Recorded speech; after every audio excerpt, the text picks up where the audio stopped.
지난주에 이어서 우리 로마서 8장 18절에서 31절 말씀을 나눠볼 거고요. 제목을 여러 가지로 하다가 이렇게 붙여봤습니다. 성령으로 사는 자 그의 승리와 영광의 보증이라는 제목으로 한번 붙여봤습니다. 오늘 우리가 계속해서 좀 기억을 해야 될 게 로마서는 로마 교회의 분쟁을 사도 바울이 예수 그리스도의 십자가의 복음을 통해서 너희들의 분열에 뭐가 잘못됐고 너희들이 어디로 돌아와야 되는지를 이야기를 해주는 거예요. 분열이 있는 가운데서 쓴 편지라는 것을 우리가 알고 시작을 해야 된다는 것입니다. 그래서 우리가 로마 교회의 분열이라는 것을 나눴고, 그 분열은 유대인 그리스도인, 이방인 그리스도인들이 각자 자기의 의, 전통, 유전, 사상, 종교성 등의 대립이 있었던 거예요. 자, 이런 문제 가운데 사도 바울은 네가 틀렸고 내가 맞고 네가 틀렸고 여기가 틀렸고 저기가 틀렸다라고 이야기하지 않고, 하나님의 나라라는 관점에서 하나님의 언약과 창조, 의와 이 관점에서 이야기하면서 하나님의 나라가 이 땅에 임한 하나님의 나라의 백성의 정의에 관해서 이야기를 하고 있다는 거예요. 하나님의 나라와 하나님의 백성의 정의. 거기서 등장하는 게 바로 성도예요. 우리를 성스러운 하나님의 사람 성도라고 부르잖아요. 그럼 성도는 누굽니까? 성도는 무엇입니까? 성도는 부르심을 받은 자입니다. 우리가 하나님을 선택하는 게 아니에요. 우린 자꾸 우리가 하나님을, 예수 그리스도를 선택하고 우리가 믿는다고 생각하지만 믿음의 주체는 예수 그리스도 하나님이세요. 예. 부르심을 받은 자고 우리는 창세 전에 택함을 받은 자라는 것을 잊어서는 안 됩니다. 그렇기 때문에 우리에게는 그 어떤 의도 우리 가운데 없다는 것을 아셔야 됩니다. 자, 그래서 이렇게 택함을 받고 부르심을 받은 성도는 두 가지 법에 접촉하게 돼요. 두 가지 법을 동시에 소유하게 되어 있다라는 것을 여러분들하고 나눴습니다. 바로 죄의 법과 생명의 법이에요. 우리가 아직 부활한 예수 그리스도처럼 우리가 부활한 육체를 입고 있지 않기 때문에 믿는 사람, 예수님을 믿는 사람도 하나님의 마음을 상하게 하는 죄를 여전히 범할 수밖에 없어요. 우리가 육체를 입고 있기 때문에. 왜 예수님을 믿는데 나는 왜 예수님을 사랑하는데 이렇게 죄를 짓지? 당연한 거라는 거예요. 왜? 육체를 입고 있어. 그러나 생명의 성령의 법으로 우리가 여전히 죄를 범하는 게 무죄가 됐고, 우리가 그 전에 예수님을 모르고 졌던 죄까지 다 뭐가 됐다? 무효가 되고 무죄가 된 거예요. 예, 이거는 선포, 법적인 선포라는 것을 지난 시간에 여러분들하고 나눴던 거예요. 자, 그러므로 우리가 의로워질 수 있는 것, 우리가 생명의 성령의 법으로 살아갈 수 있는 것은 나의 의나 우리의 전통이나 우리 교회의 전통이다, 우리 교회는 이렇다, 이런 것들이 아니고, 유전, 사상, 종교성도 아니고, 나는 맨날 기도하고 맨날 예배 안 빠지고 새벽기도 매일 나가고 헌금도 열심히 하고, 이런 것들이 아니라는 거예요. 우리가 예수 그리스도로 인해서 무죄가 될 수 있는 이유는 단 한 가지예요. 하나님의 신실하신 사랑으로 언약을 이루셨기 때문에 우리는 법적으로, 성도는 법적인 근거를 가지고 우리는 무죄가 되는 거예요. 그러니까 우리는 사람이 아무리 야 너 왜 그 모양 그 꼴이야 그래도, 맞아 나는 그 모양 그 꼴이나 나는 무죄가 되는 거예요. 무슨 말인지 아시겠죠? 우리는 원래 그 모양 그 꼴인데 나는 예수 그리스도로 뭐다? 무죄다라는 거예요. 바로 근거를 가지고. 이 법의 근거, 이 법의 근거는 무엇이다? 바로 예수 그리스도의 십자가의 은혜라는 것입니다. 그러니까 여러분들이 이것이 이해가 되고 정말 삶 속에서 경험하게 되면은 우리가 하는 행동들이 예수 그리스도 앞에서 담대할 수가 있는 거예요. 예, 우리의 실수를 가지고 막 고민하는 게 아니라 담대할 수 있다는 거예요. 그러나 자고하지 않는다는 거예요. 왜? 내가 어떠한 존재인지 너무 철저하게 알기 때문에 방종하거나 교만해질 수가 없는 거예요. 예. 예수 그리스도께서 십자가에서 하나님의 법을 완벽하게, 그러니까 하나님의 법을 완벽하게 충족시키심으로 우리는 법 법적인 근거를 가지고 무죄가 되었다.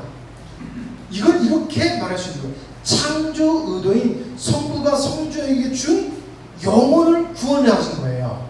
그래서 뭐라 그래서 성도는 뭐다? 택함을 받은 자고 부르심을 받은 자예요. 그래서 에클레시아, 부르심을 받은 자, 구별된 존재라고 교회를 이야기하는 거예요. 자, 그래서 성도는 예수님이 예수 그리스도를 모시고 있는 우리는 죄의 법이 아닌 생명의 법의 지배를 받게 되는 것입니다. 그래서 우리에게 주어진 신분이 무엇이냐? 바로 법적으로 하나님의 자녀가 되는 것입니다. 우리나라는 그렇잖아요. 누가 어떤 아이를 입양하거나 아니면은 이게 재혼을 하면은 배다른 자식은 성이 다르죠, 그렇죠? 아빠가 다른 사람은 성이 다르잖아요. 근데 법적으로 우리가 입양각서나 이런 것들 써서 딱 옮겼을 때 어떻게 돼요? 그 사람의 뭐를 바꿔요? 성을 바꿔서 이 사람은 이 아버지한테 속한 사람이야 그러고 법적으로 책임이 다 져지고 핏줄은 달라도 법적인 것이 다 성립이 돼요. 그것처럼 아예 법적으로 우리는 소포가 된 거예요. 우리의 신분이. 우리는 그래서 하나님의 자녀가 되는 것입니다. 근데 이 법적인 근거는 반드시 지켜야 될 게 있어요. 바로 창조 의도인 하나님의 인간의 의가 들어가서는 안 된다는 것입니다. 인간의 의는 하나님을 대적해요. 인간의 의는 아무리 인간이 봤을 때 거룩하고 선한 거라 할지라도 인간의 의는 타락한 죄의 성향, 죄의 법에 접촉이 되기 때문에 거기에 속해 있기 때문에 하나님을 대적하게 되는 거예요. 그래서 오전에 목사님이 그랬잖아요. 아무리 새벽 기도를 안 빠지고 다니고 아무리 헌금을 많이 하고 아무리 교회에서 봉사 충성한다 할지라도 내 의를 가지고 하면 그 사람에게는 덕이 없어요. 제가 지난주에 그랬죠. 그 사람에게는 덕이 없어요. 그 대신 그것을 받는 사람들에게 하나님께서 협력하여 선을 이루어 가시기는 해요. 그러나 그 사람에게는 덕이 없다라는 것입니다. 그래서 성도는 뭐 어떻게 살아가야 되냐? 바로 성령의 인도하심을 쫓아 살아가야 된다는 거예요. 그래서 여러분들 제가 매 순간 여쭤보시기 바랍니다. 여러분, 주님을 찾는 것이 여러분 성령을 쫓는 거의 첫걸음이에요. 어떤 것을 할 때 기도하세요. 그게 성령님을 쫓는 첫걸음입니다. 그래서 성자처럼 창조 의도를 이루는 삶을 우리는 살아가야 된다라는 것입니다. 자, 성령의 인도함을 받는 자, 여러분 성령님을 우리는 계속해서 어떤 능력과 현상의 하나님으로 생각하는데 성령님은 정확하게 성경에서 그분의 사역을 이야기하고 있어요. 그것은 부르심을 받아 그리스도와 연합되어 양자된 자들이 장자이신 예수 그리스도처럼 창조의 의도를 이뤄갈 수 있도록 도우시는 분이에요. 말이 길어서 이해를 못하시죠? 이해하시죠? 무슨 말인지 아시죠? 여러분, 그러니까 하나님의 창조 의도를 이루어가시게 하는 분이에요. 그 안에서 기적들이 나타나고 병고침도 있고 성령의 그런 역사심이 있는 거지, 성령님은 병고치시는 분, 성령님은 방어 주시는 분이 아니라는 거예요. 예. 성부가 성자에게 주신 모든 것을 성도의 삶 가운데 실제가 되게 해주시는 분입니다. 예. 생명의 성령의 법이 실제가 되므로 우리가 하나님의 자녀임을 증언하시는 분이에요. 그러니까 우리가 생명의 성령의 법으로 살아가기 위해서 쟤는 하나님의 백성이야 라는 것을 인정받게 하시는 분이 누구다? 성령님이라는 거예요. 여러분들이 아니라는 거예요. 내가 노력 열심히 해서 정도 많이 했다고 저 사람이 하는 그거는 내 의일 수 있다는 거예요. 그러나 오전에 목사님께서 말씀하신 것처럼 주님의 사랑을 내 안에 부어주셔서 멈출 수 없는 사랑으로 우리가 영혼들을 섬기고 밀고 나가면서 과연 저기는 성령님이 역사하시는 곳이구나 라는 것을 인정받았을 때 우리가 하나님의 자녀인 것이 인정된다는 것입니다. 그러니까 여러분, 우리 어떻게 살아가야 된다는 거예요?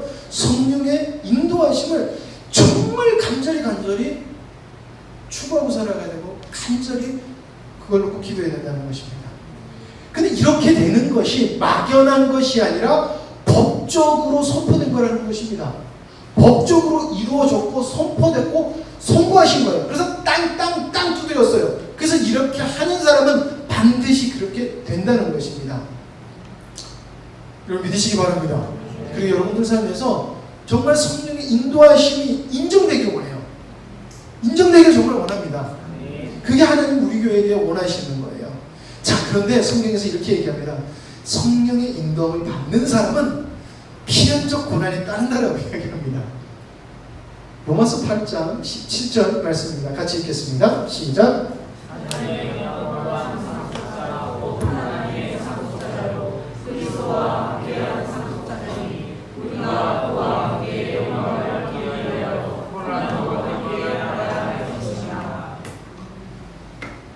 제가 섣불리 판단하는 걸 수도 있지만 목사님을 만나고 십자가에 보면서 자기가 이런 부분을 처음 들어봤습니다. 정말 귀합니다. 이렇게 말하시는 분들 되게 많아요. 근데 그런 거 말하시는 분들 중에 지금 정말 목사님과 깊은 교제, 목사님이 누리는 거를 누리시면서 따라오시는 분들이 과연 몇 분 있을까? 그렇게 많지 않아요. 그리고 많은 분들이 목사님 더 이상 못하겠습니다. 이거를 쫓아가기가 너무 힘듭니다라고 이야기를 해요. 왜 그러냐면은 주님 뜻대로 살아가려고 하니까 자기와 지금까지 살았던 옛 생활의 습관과 잘못된 신앙의 법칙들이 부닥쳐요. 그러니까 이게 우리에게 고난으로 확 오는 거예요. 그러니까 이러면은 내가 지금까지 해놨던 게 무너지는데? 라고 순간 움찔하고 여기서 주님을 향해 결정해야 되는데 만일은 그렇게 하시지 못하더라는 것입니다. 여러분 우리가 정말 주님을 쫓아가려고 하면 주님이 당한 고난을 반드시 하나님 우리에게 경험시키게 하세요. 왜? 그게 얼마나 귀중한지 우리가 뼈저리게 알아야지 안 잊어먹거든요. 말로만 들어서 우리 절대 모르잖아요. 그렇죠?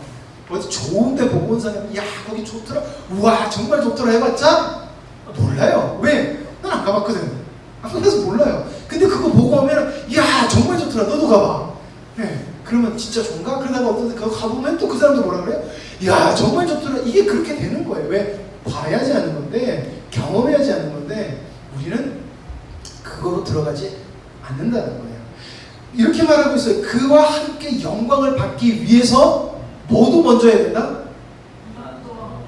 너를 죽이며 세상을 버리는 고난을 반드시 그걸 넘고 와야 되라고 분명히 성경이 이야기하고 있다는 거예요. 근데 우리 뭐부터 이야기해요? 영광을 주시면 내 그 다음은 고난도 가리라 이렇게 말씀하신다는 거예요. 아니에요 여러분들. 우리는 영광을 받기 위해서 고난도 받아야 된다는 것을, 고난을 먼저 받아야 된다는 것을 알아야 됩니다. 자, 그리스도인이 받는 고난과 영광, 첫 번째로 영광을 먼저 생각을 해볼 거예요.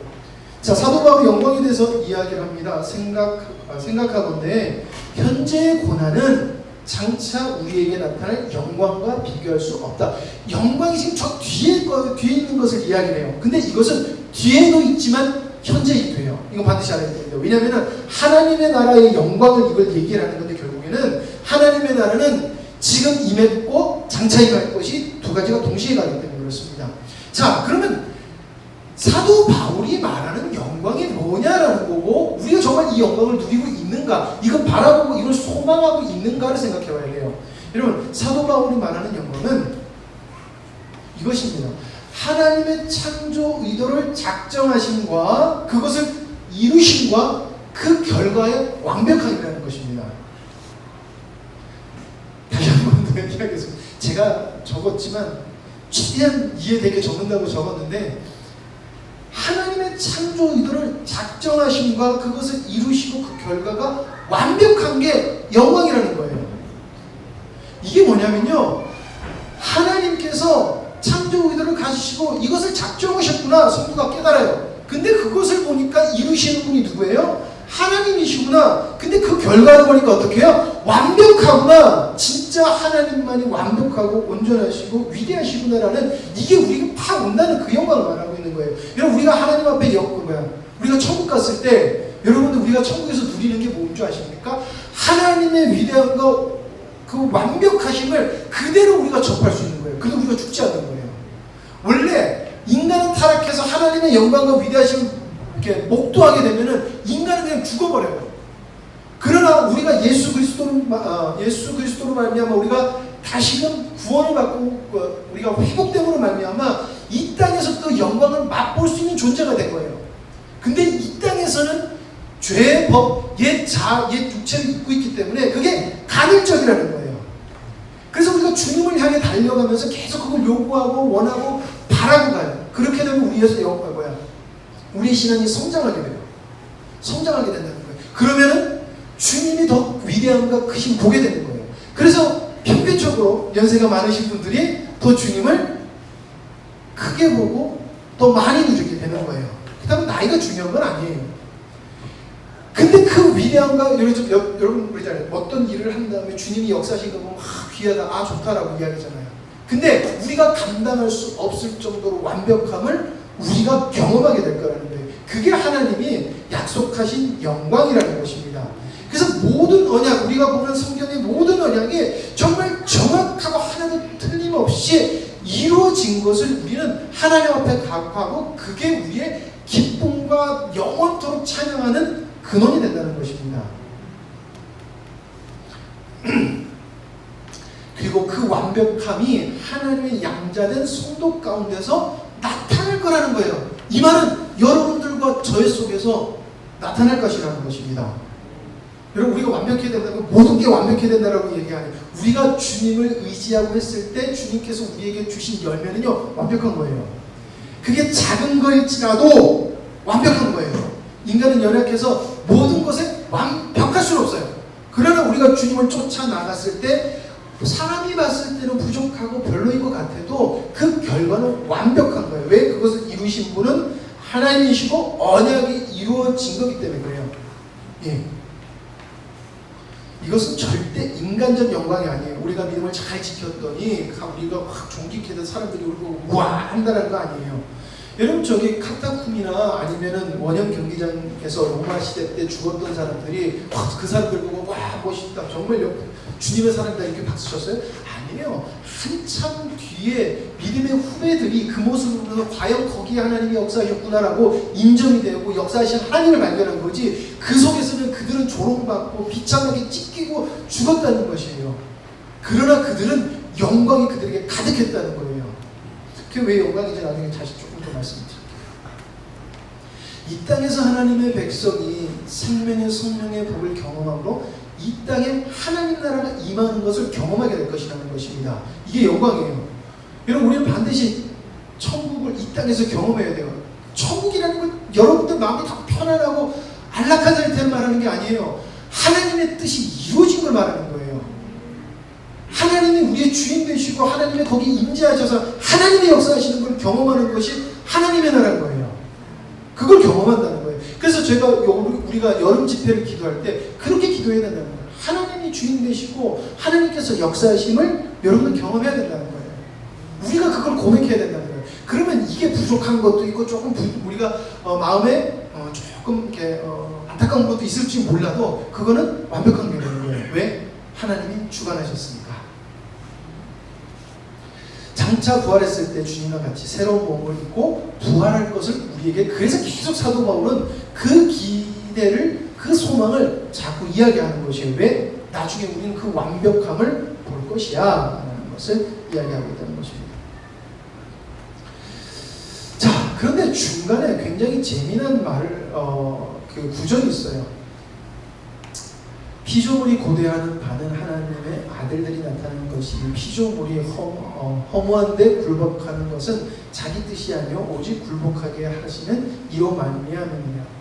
그 바라는 것은 피조물도 썩어짐의 종노릇한 데서 해방되어 하나님의 자녀들이 그 자녀들의 영광의 자유에 이르는 것이다. 피조물이 다 이제까지 함께 탄식하며 함께 고통을 겪고 있는 것은 우리가 아니니라. 그뿐 아니라 또한 우리 곧 성령의 처음 익은 열매를 받은 우리까지도 속으로 탄식하여 양자될 것 곧 우리 몸의 속량을 기다리느니라. 우리가 소망으로 구원을 얻었으며 보이는 소망이 소망이 아니니 보는 것을 누가 말하리요. 만일 우리가 보지 못하는 것을 바라면 참 믿음으로 기다릴지니라. 어렵죠? 말씀 구절이 되게 어렵죠? 저 이거 읽고 이게 도대체 무슨 말인가 정말 한참 됐어요. 정말 이해 안 되죠? 여러분, 인간이 타락했을 때 함께 하나님 앞에 저주받은 것이 있습니다. 뭔지 아십니까? 만물이 함께 저주받았어요. 땅에서 엉겅퀴를 내고 하나님의 창조 의도는 모든 것이 화합하는데, 사자하고 우리가 에덴 동산에서 서로 미워하는 것이 없었어요. 그러나 우리가 저기 아프리카를 가고 어딜 가도 보면은 동물들이 서로 잡아먹고 사냥하면 이런 양육강식이 있고 그렇잖아요. 그렇죠? 먹이 사슬 있고 그렇잖아요. 이게 하나님이 원하시는 것이 아니라는 것을 이야기해요. 근데 이걸 너희들이 알지라고 이야기를 하는 거예요. 근데 피조물이 하나님의 아들들이 나타난다는 것을 기대한다고 그래요. 이것도 무슨 말이야? 여러분, 이게 쉽게 말할게요. 원래 만물의 영광의 근원은 하나님이셨어요. 근데 아담의 타락으로 모든 만물, 여기서 모든 만물은 인간만 얘기하는 게 아니에요. 여기는 모든 만물을 얘기해요. 모든 만물의 근원인 영광의 근원이 끊어져 버렸어요. 그래서 만물도 우리가 하나님의 아들로 회복하길 지금 원한다는 거예요. 자기네들도 서로 미워하고 대적하고 이러는 것들이 결국에는 하나님의 영광이 그래서 끊어졌기 때문에 그렇다라고 이야기를 하는 거예요. 그런데 예수 그리스도로 인하여서 인간이 그것이 회복됐다는 거예요. 그래서 만물도 우리가 예수 그리스도 안에서 우리가 하나님의 형상을 회복하는 것을 원한다는 것입니다. 성도 양자 가운데 영광이 회복되는 것을 원한다는 것이에요. 그래서 만물의 근원적 섭리의 회복을, 만물의 근원적 회복의 섭리를 죄송합니다. 근원적 섭리가 회복되기를 원한다는 것입니다. 여러분, 굉장히 재밌는 게 이사야서 11장 6절에서 8절 말씀을 보면은 이리와 어린 양 표범과 어린 염소 어린 사자와 송아지가 화합하여 대립이 없는 것을 보여줘요. 그래서 그 찬양을 사막에 샘이 넘쳐 흐르니라, 이 찬양하죠? 모르세요? 사막에 샘이 한기 내리라. 주님이 그 나라가 되면은 너무 오래간만에 불러서 헷갈리네. 그래서 어린 양과 뛰놀고 막 이런 찬양을 하자, 이렇게 이사야서 말씀에서 띄운 거거든요. 왜 이사야가 하나님의 나라가 회복되는데 왜 동물들이 서로 안 미워하는 것을 이야기할까라는 거예요. 만물도 근원이 우리의 타락이 끊어졌는데 만물조차도 우리가 뭐예요? 회복되기를 원하고 고대한다는 거예요. 그렇게 됐을 때 여러분 어떤 역사가 있는 줄 알아요? 왜 하나님은 신기하게도 기적을 보이는 창조물에서 베푸신 줄 아십니까? 여러분, 홍해가 갈라지는 것은 기적입니까? 기적이 아닙니까? 갑자기 이렇게 보니까 기적이죠. 근데 왜 홍해가 갈라지는 게 기적이에요? 하나님이 선포하면은 만물은 그대로 순종해서 하나님의 뜻을 이루어요. 여러분, 홍해가 만약에 홍해가 갈라져라 했는데 홍해가 싫어요 그랬으면 하나님의 뜻이 이루어질까요? 안 이루어질까요? 안 이루어져요. 그렇죠? 근데 하나님이 갈라져라 해서 갈라졌어요. 그랬더니 하나님의 창조 의도가 이루어지는 것과 출애굽하는 것이 맞닥뜨려서 하나님의 영광이 드러나더라는 것입니다. 여러분, 보면은 하나님이 비를 내리지 말라고 했어요. 그리고 비가 안 내려요. 왜 만물을 하나님께서 사용하신다는 거예요? 만물. 이거는 모든 근원의 주인이 누구시다? 하나님이라는 것을 이야기하고 있고, 그 모든 피조물도 우리의 영광, 우리가 회복되는 것을 원한다고 그래요. 만물의 중심은 하나님이시라는 거예요. 그래서 우리가 얻은 영광과 우리가 주님 앞에 회복해서 우리가 누리는 모든 영광은 결국에 하나님이 근원이지 너희가 근원이 아니라는 것을 정말 강력하게 이야기하는 거예요. 그래서 모든 것이 합력하여 선을 이룬다는 이 말은 모든 상황들이 잘 돼서 하나님의 뜻이 이루어져가 아니라 모든 만물들이 합력하여서 결국 하나님의 창조 의도를 이뤄갈 거야라는 굉장히 깊은 말씀을 하고 있는 거예요. 여러분, 저기는 뭐 있잖아요. 우리가 깎은 저 잔디, 우리가 가꾸는 저런 것들 모든 것이 합력해서 여러분 창조 의도를 이루어 나가는 거다라고 사도 바울이 이야기를 하는 거예요. 다음에 이 말씀을 다시 나눌 수 있으면 또 나누도록 하겠습니다. 그래서 여러분들 중요한 것은 모든 것은 하나님이 근원이시라는 거예요. 인간이 아니라는 것입니다. 자, 그리고 고난을 생각해요. 고난의 이김에 관하여서 같이 읽겠습니다. 시작.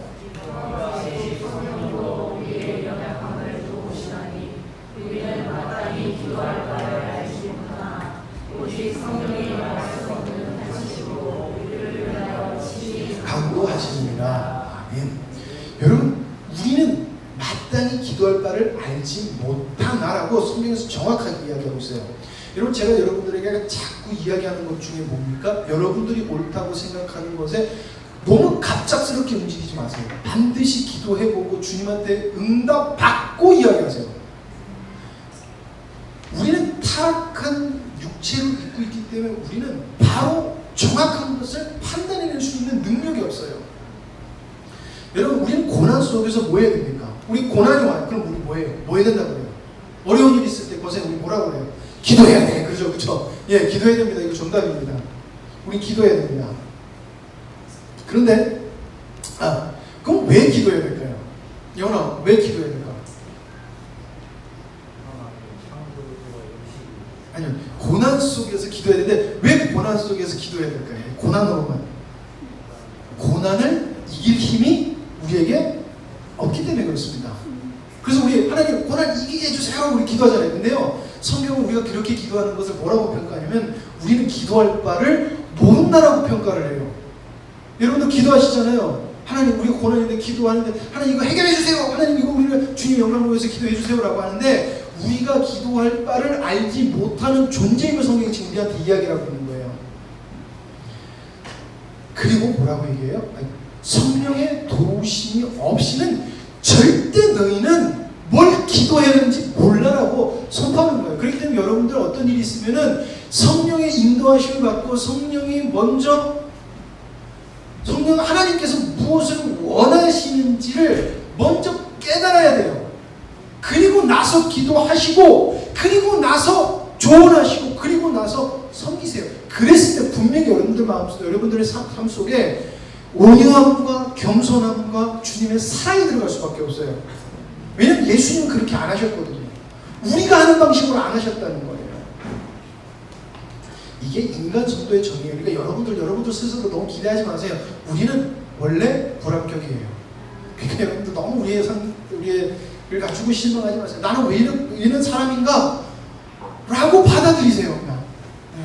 그래서 나는 죽고 예수로 살기 원하네. 이런 찬양은 그래서 해야 되는 거예요.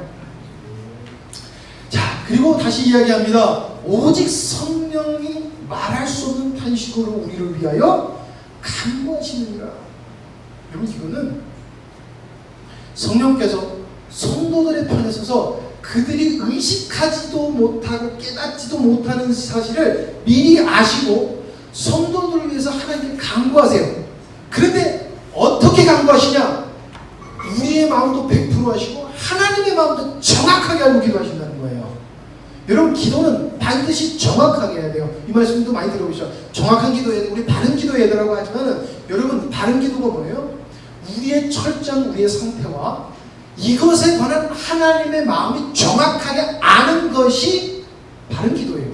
그러니까 내 눈에 보는 걸 가지고 기도 제목을 우리는 해요. 그러니까 우리는 계속해서 잘못된 기도를 하게 된다는 거예요. 그러니까 우리는 먼저 바른 기도를 하기 위한 성령의 인도하심을 받는 기도를 먼저 해야 돼요.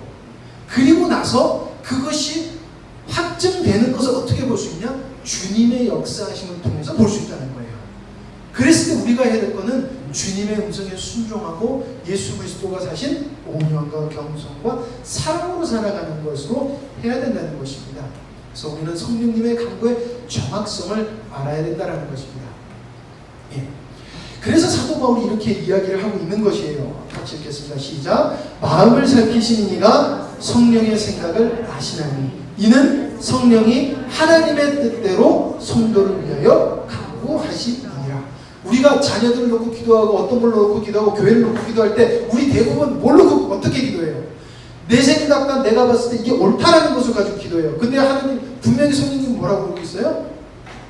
하나님의 뜻대로 성도를 위하여서 기도한다는 거예요. 성령님의 마음도 여기는 없어요. 온전히 누구의 마음만 있다? 하나님의 마음만 있다는 거예요. 그러니까 여러분들 자녀를 위해서 기도할 때 여러분들 거 싹 빼놓고 하나님이 어떻게 하고 하나님이 저 영혼을 어떻게 보는지 보고 기도하셔야 돼요. 여러분들의 자녀지만 여러분들 하나님의 자녀, 여러분들의 자녀가 여러분들의 자녀이기도 하지만 하나님의 자녀예요.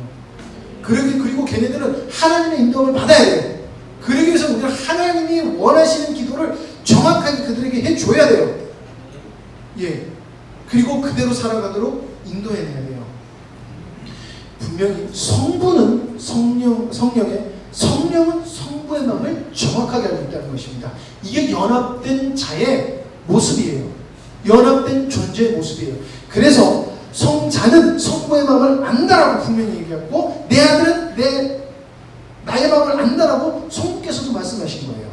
그리고 예수님은 하나님의 뜻대로 행하셨는데 그 모습이 뭐다? 온유함과 겸손함과 하나님의 사랑으로 하셨고, 오직 말씀으로 하셨고, 성령의 인도함을 받고 하셨어요. 예수님은 조금도 자기 것으로 하신 적이 없어요. 성부의 뜻을 정확하게 아는 성령님의 강구로 인하여서 우리는 이렇게 되는 거예요. 우리가 알거니와 하나님을 사랑하는 자, 곧 그의 뜻대로 부르심을 입은 자들에게는 모든 만물들이 협력하여 하나님의 창조를 이루어 나가는 것을 볼 거야, 이 말을 하는 거예요. 여러분들이 기도한 거 하나님이 들어주실 거라는 기쁨 주고 웃음 주는 이런 것이 아니라, 하나님이 말하는, 하나님께서 말씀하신 것은 어떻게 해서든지 이루어지는 것을 너희들이 볼 거야. 그리고 이것이 보다 하나님의 영광을 너희들이 보는 거고 경험하는 것이야 라는 것이에요.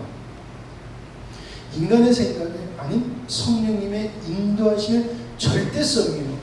여러분들이 하나님의 일을 하고 싶고, 여러분들이 정말 주님 안에서 자녀가 정말 하나님의 자녀라고 살고 싶으시면 여러분들이 주님의 성령님의 인도하심을 100% 받으시면 돼요. 내 아들이 못 받네, 내 애들이 이랬으면 좋겠네, 우리 마누라가 이랬으면 좋겠네, 우리 남편이 이랬으면 좋겠네, 우리 엄마 아빠가 이랬으면 좋겠네. 아니에요. 여러분들이 하시면 주님께서 열매 맺게 하세요. 여러분, 우리가 이것을 믿으면 하나님은 창조 의도가 이루어 나가시는 것을 보이게 줄 줄 믿습니다. 자, 그리고 이것을 증거로 주셨다라고 이야기를 해요. 믿음의 선지들, 선배들을 통해 주신 증거가 있다라고 이야기를 합니다. 이것은 뭐냐면 성령의 인도하심을 받고 생명의 성령의 법에 열매를 맺는 자들, 그러니까 말씀이 실제가 된 것을 우리에게 증인으로 주셨다라고 이야기를 해요. 증거로 주셨다라고 이야기를 하는 것입니다. 같이 읽겠습니다. 시작. 하나님이 위대하신 자들 또한 그 아들의 형상을 본받게 하기 위하여 미리 정하셨으니 이내로 많은 문제 중에서 아들이 되게 하려 하시니라. 또 미리 정하신 그들을 또한 주시고 부르신 그들을 또한 이루가 하시고 이루가 하신 그들을 또한 영광하게 하셨느니라. 아까 얘기했죠. 카타쿠메 순교자들과 원형 경기사에 하신 분들이 우리에게 굉장히 믿음의 도전과 하나님이 살아계신, 우리는 그걸 보고 지금 인정할 수밖에 없어요. 왜? 역사를 통해서 믿음의 선진들이 고난과 핍박 중에 주님을 지킴으로 우리는 그것이 사실인 것을 은혜로 지금 받고 있는 거예요. 근데 이게 하나님이 그렇게 하셨던 거라고 지금 이야기를 하는 거예요. 그래서 뭐라고 그래요? 먼저는 예수 그리스도 맏아들 장자 되신 예수 그리스도를 통해서 그 기준을 보여주셨고, 그리고 예수 그리스도를 믿고 성령으로 사는 사람을 통하여서 그 증거를 그 시대에 남겨놓으셔서 그 다음 세대가 그걸 보는 거예요. 그리고 그 모습을 본 다음 세대가 또 그 다음 세대가 그걸 보는 거예요. 우리가 지금 그걸 보고 예수님을 믿고 있다는 거예요. 그럼 여러분들, 우리가 남겨야 될 게 뭐예요?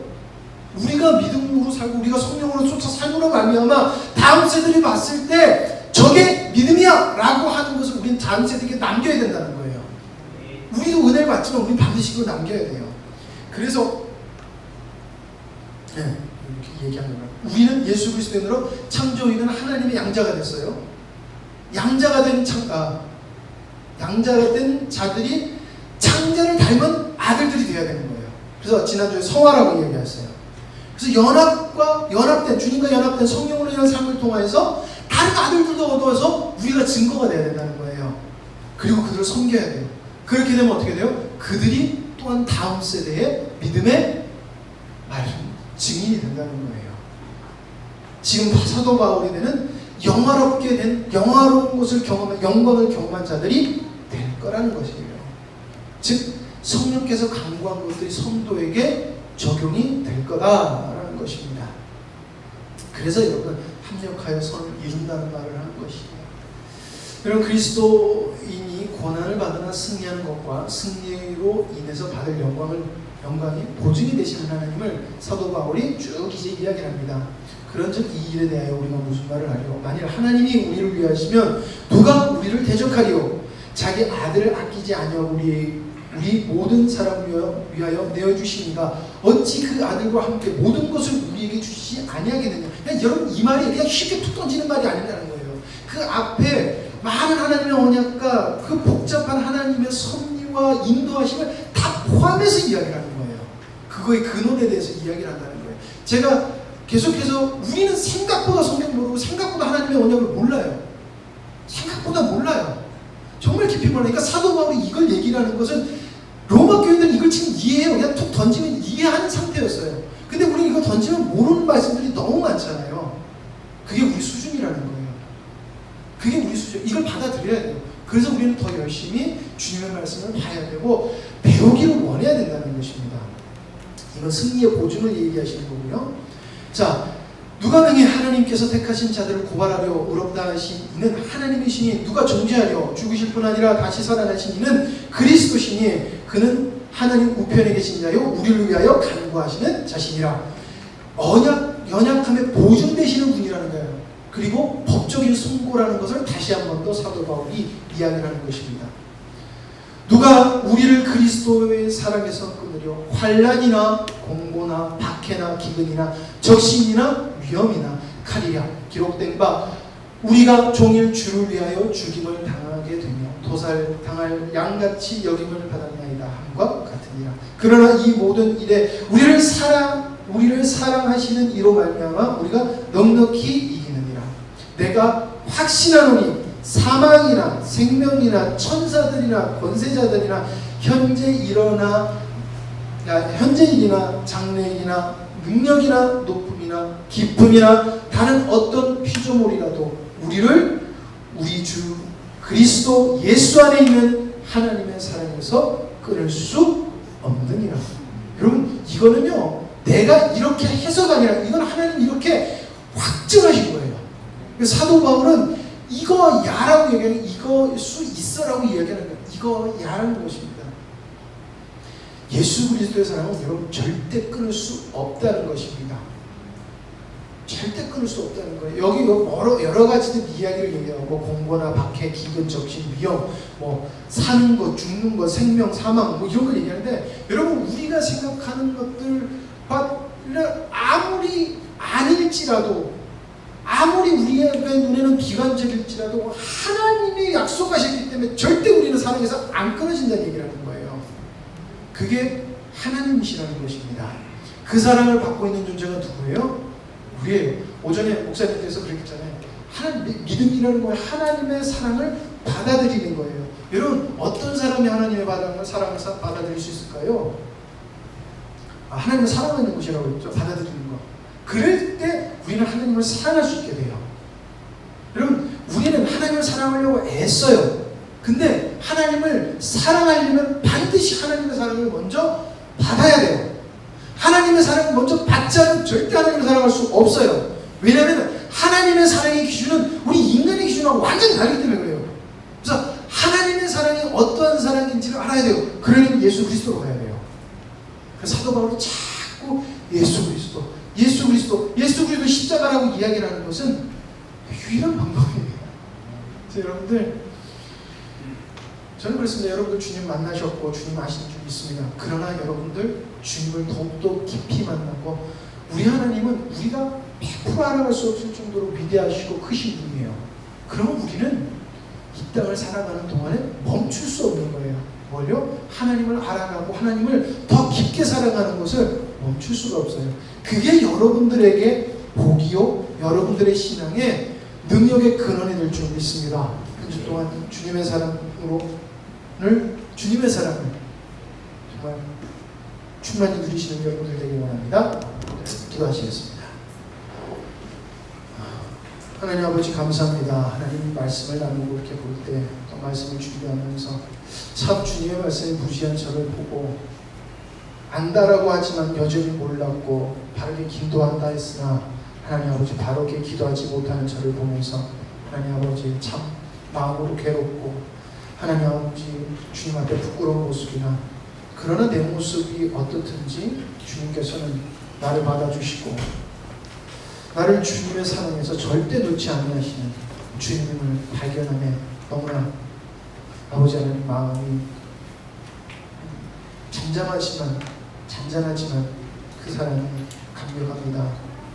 아버지 하나님, 근데 많은 사람들이 주님의 사랑을 알지 못해서 방황하고 괴로움에 애통하고 있습니다.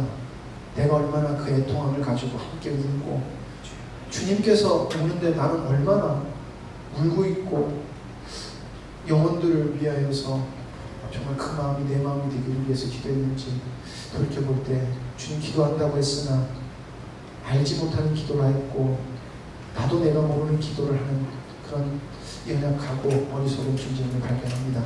그러나 우리에게 희망이 있는 것은 우리가 성령을 쫓아 행했을 때 주님의 인도함을 받았을 때 우리는 연약하나 주님은 우리 속에서 완벽함을 만들어내신 주님을 믿습니다. 아버지 하나님, 오늘도 그 주님을 의지하며 이번 주를 또한 살아갑니다. 하루하루를 살아갑니다. 분명히 처음부터 우리 속에서 그런 열매가 풍성히 맺혀지지 못할지나 하나님, 우리가 성장하면 반드시 그 열매도 풍성해질 줄 믿습니다. 하나님 아버지, 주님 오시는 그날 아버지 하나님, 우리가 주님으로 살아가는 것이 정말 기쁨이요 감격이 돼서 주님 오실 때 정말 우리가 기쁘게 주님 맞이하는 저희들 되기를 간절히 소망합니다. 우리 함께 하시는 주님을 찬양과 함께 하시는 주님께 찬양과 영광을 올려드리며 예수님의 이름으로 기도드립니다. 아멘.